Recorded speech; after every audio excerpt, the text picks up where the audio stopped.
आज के इस रंगारंग प्रोग्राम में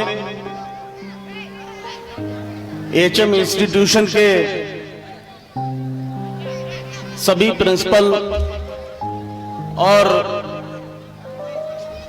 सभी सम्मानित अध्यापक व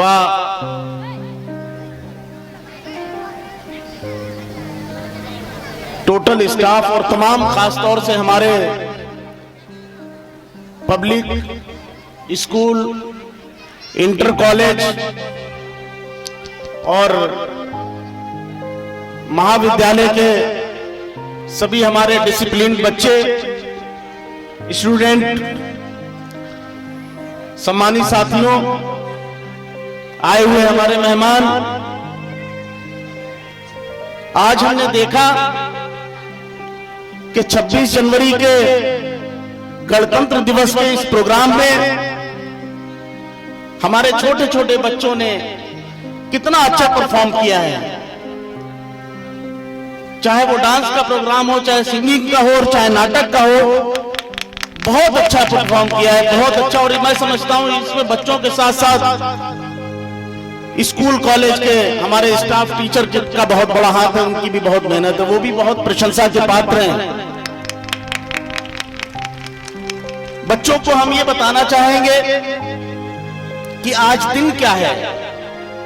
इस साल में ये 2 दिन जो होते हैं, एक 15 अगस्त होती है, एक 26 जनवरी होती है। उस दिन हम सब लोग इकट्ठा होते हैं, बहुत खुश होते हैं, अच्छे प्रोग्राम करते हैं, रंगारंग प्रोग्राम करते हैं। इसकी वजह क्या है? बच्चों, यहाँ प्राइमरी के भी बच्चे हैं, हमारे इंटर के भी बच्चे हैं, बहुत से बच्चे हमारे छोटे ऐसे हैं जो नहीं जानते कि आज वजह क्या है, क्यों सब इकट्ठे होते हैं 26 जनवरी को, 15 अगस्त को। बच्चों समझ लेना,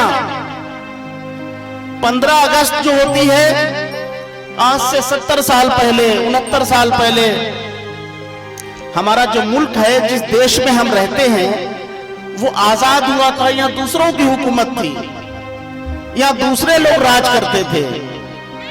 तो हमारे लोगों ने, हमारे बुजुर्गों ने, हमारे दादा परदादाओं ने, तमाम लोगों ने, जो हिंदू मुसलमान तमाम लोग ने थे, किसी हर धर्म के, हर जात के लोगों ने बड़ी कुर्बानियां दी।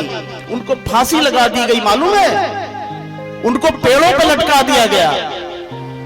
एक लाइन से सैकड़ों उलेमाओं, मौलानाओं को, ब्राह्मणों को, दलितों को, बैकवर्ड को कोई बचा नहीं।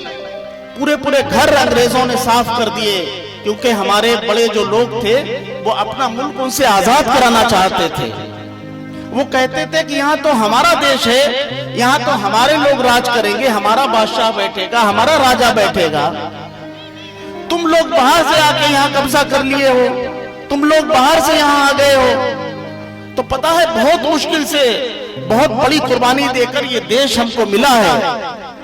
जैसे हमारा तुम्हारा घर होता है, उस घर पे जब कोई और कब्जा करने आता है, कोई और दीवार आपकी दीवार से तोड़ के बनाना चाहता है, तो हम सब लड़ने लगते हैं। बच्चों याद रखना, इसी तरह ये देश जो होता है, बड़ा घर होता है, और उस बड़े घर के हम सब बाशिंदे हैं, हम सब उसके लिए जान न्यौछावर करते हैं।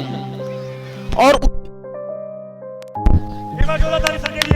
उसी तरह आज ये 26 जनवरी जो है, वो हमारा देश तो आजाद हो गया था उस वक्त, लेकिन हमारा देश एक सिस्टम में नहीं था। तो बाबा साहब भीमराव अंबेडकर जी ने, बाबा साहब बहुत पहले हुए, बहुत पढ़े लिखे आदमी थे, बहुत तालीम उन्होंने बाहर से हासिल की थी, मालूम है? बहुत पढ़े लिखे थे। उन्होंने कानून की किताब लिखी थी। वो कानून की किताब के हिसाब से हमारा मुल्क चलता है, उसी कानून के हिसाब से हम लोगों को रहने सहने का ढंग है और अधिकार है। वो कानून बाबा साहब अम्बेडकर ने लिखा था, वो संविधान था हमारा। उस संविधान का मतलब होता है वो हमारे देश का कानून। और वो 26 जनवरी 1950 को लागू हुआ था, और 26 जनवरी 1950 को हमारा देश पूरे विश्व में रिपब्लिक ऑफ इंडिया, गणतंत्र के रूप में जाना गया। गणतंत्र समझ रहे हैं बच्चों? तुम समझ लो कि गणतंत्र का मतलब होता है जहां हम अपना बादशाह खुद चुनते हैं, हम अपना राजा पहले राजा अपने आप होते थे, खानदान वाले हो जाते थे, राजा मरता था उसका बेटा राजा हो जाता था, फिर उसका बेटा हो जाता था। लेकिन अब ऐसा नहीं है। अब राजा जो बनाते हैं वो हम लोग वोट दे के बनाते हैं, और वो वोट देने की ताकत संविधान ने हमें दी है। वो संविधान आज के दिन 69 साल पहले लागू हुआ था, इसलिए हम लोग खुशियां मनाते हैं, इसलिए हम 26 जनवरी को मनाते हैं।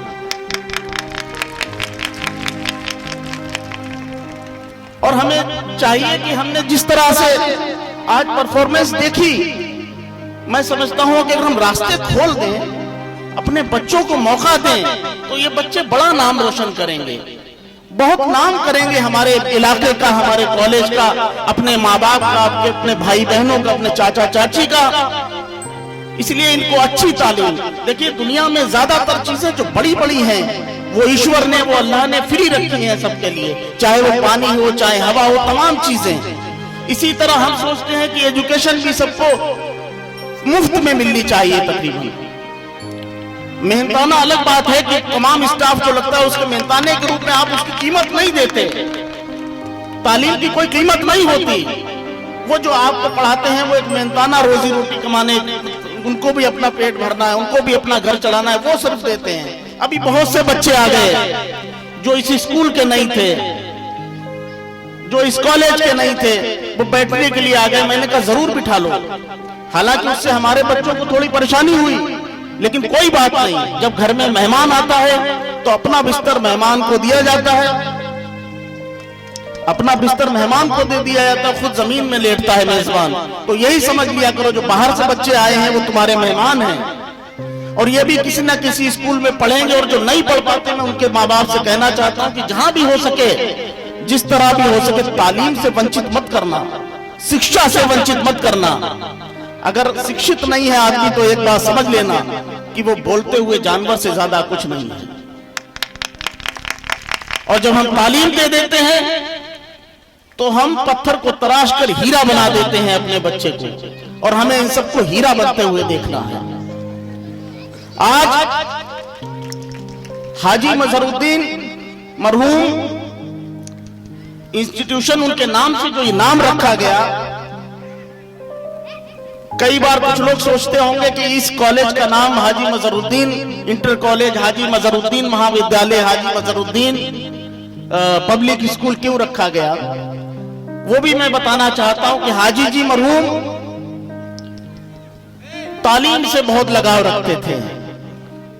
हालांकि बहुत ज्यादा पढ़े लिखे नहीं थे, लेकिन कुछ मिसालें उनकी ऐसी हैं जो हम पढ़े लिखे भी लोग उसका मुकाबला नहीं कर सकते। बहुत पढ़े लिखे लोग नहीं थे, वो बहुत पढ़े लिखे हाजी जी नहीं थे, लेकिन पढ़े लिखे लोगों के लिए भी एक मिसाल थे। और वो मिसाल एक मैं बताना चाहता हूं कि मरहूम हाजी मजहरुद्दीन सिद्दीकी साहब 50 साल की उम्र में उन्हें जब लगा, पहले तो हिंदी वो थोड़ी बहुत पढ़ते, लेकिन बहुत अच्छी राइटिंग थी, बहुत अच्छा लिखते थे, मैंने देखा। लेकिन जब उन्हें महसूस हुआ कि उनको अपने धर्म की, अपने दीन की किताब पढ़नी नहीं आती बहुत अच्छी तरह, तो उन्होंने 50 साल की उम्र में कुरान शरीफ पढ़ना सीखा। 50 साल की उम्र पे, ये बड़ी बड़ी अपने आप में एक मिसाल है। और उस 50 साल की उम्र पे जो उन्होंने सीखा, और 4-5 साल तक मैंने खुद देखा उस जमाने में, 4-5 साल तक वो लगातार पढ़ते रहे। फिर उनकी स्पीड ये थी कि एक घंटे में 2-2, 3-3 पारे पढ़ लिया करते थे, जो स्पीड हमें आज तक नहीं मिल पाई। उनकी आधी स्पीड मुझे आज तक नहीं मिल पाई। उन्होंने 50 साल पे कुरान शरीफ पढ़ के वो स्पीड हासिल कर ली कुरान शरीफ पढ़ने। तो मैं समझता हूं उनके अंदर एक विल पावर थी। उन्होंने उस जमाने जब महसूस किया कि हमारे इलाके में लोग पढ़े लिखे कम हैं, तालीम की बहुत कमी है, उन्होंने मदरसों में, कई जगह मदरसों में अपनी तरफ से जो भी योगदान हो सका, जो भी मदद हो सकी वो करने की कोशिश की। और जहां हो सका उन्होंने मदरसा खोला भी, और बहुत पुराना मदरसा गुरसाईगंज में, आप लोग को क्या बताना, आप लोग सब जानते हैं। उसके बाद उन्होंने देखा कि इस जमाने में, इस दौर में, इस दौर की तालीम की जरूरत है। दीन की तालीम के साथ साथ, धार्मिक शिक्षा के साथ साथ आज जो जमाने की तालीम है वो देने की जरूरत है आप सबको। तब उन्होंने ताहिर भाई से कहा था कि यहाँ हमारे इलाके में बहुत पिछड़ापन है, यहाँ पर तुम जाके इंटर कॉलेज और डिग्री कॉलेज खोलने का काम करो। तब जाके इस कॉलेज की, उस वक्त यहाँ डूबा के बहुत से ऐसे बुजुर्ग लोग जो आज इस दुनिया में नहीं हैं, वो भी साथ में थे और नींव रखने में उनका बहुत बड़ा हाथ। आप सब लोगों की मदद से मैं चाहता हूं, खासकर इस स्टाफ, हमारे टीचर्स जो हैं, मैं चाहता हूं कि ये कॉलेज आपका बड़े से बड़ा नाम जिले में और आसपास जिलों में रोशन करे और अच्छी तालीम लेके ये बच्चे जाएं। जब ये जाएं अच्छी तालीम लेके, तो देश की जो आज जिसका हम ये प्रोग्राम मना रहे हैं, उस देश की सरहदों की ये हिफाजत करें, बड़े बड़े पदों पर जाएं, आर्मी में जनरल, कर्नल और जनरल तक बने। ये मैं चाहता हूं हमारे कॉलेज से कभी हमारा नाम रोशन हो, या पीसी और IAS निकले, इस तरह की शिक्षा और इन्हीं बच्चों में से निकलेंगे। इन बच्चों में मैं तो कहता हूं, मैं आज देख रहा था कि इनके हौसलों में उड़ान भरने की ताकत है। मैं आज देख रहा था, ये एक दिन हमारा सबका नाम रोशन करेंगे। इन्हीं सब बातों के साथ साथ हम सबको अपने मुल्क की हिफाजत के लिए दुआएं मांगनी चाहिए, और हमारा मुल्क गणतंत्र जो आज बना है 70 साल पहले, 69 साल पहले, वो और मजबूत रहे। आज तमाम ताकतें, जुमे का टाइम हो रहा है, आज बहुत सी ताकतें हमारे मुल्क को कमजोर करने में लगी हैं। आपसी जो भाईचारा है और हमारे देश का नारा है कि अनेकता में एकता, उस अनेकता में एकता को तोड़ने की कोशिश की जा रही है। हमारे हिंदू, मुस्लिम, सिख, ईसाई, जैन, पारसी, बौद्ध, इन सबको आपस में लड़ाने की कोशिश की जा रही है और आपस में दिलों में एक दूरी बनाई जा रही है। उस दूरी को हमारी ये नस्ल पाटने का काम करे, और मैं इनसे, इन बच्चों से ये उम्मीद करता हूं कि ह्यूमन बीइंग के नाते बीइंग ह्यूमन हो जाओ, और इस जमाने में जो भेदभाव जात पात का है, धन का है, उसको मिटा देना। तुम समझ लेना तुम्हारी जिंदगी सफल हो गई। ये काम हम लोग नहीं कर पाए, हम लोग कोशिश करते रहेंगे, लेकिन आने वाले वक्त में अगर हमने देख लिया इस देश से जात पात धर्म मिट गया, सब धर्म एक दूसरे की इज्जत करने लगे, समझ लेना ये देश उस दिन दुनिया में नंबर 1 का होगा और इसका नाम पूरे विश्व में फैल जाएगा। इन्हीं सब बातों के साथ जय हिंद, जय भारत, खुदा हाफिज।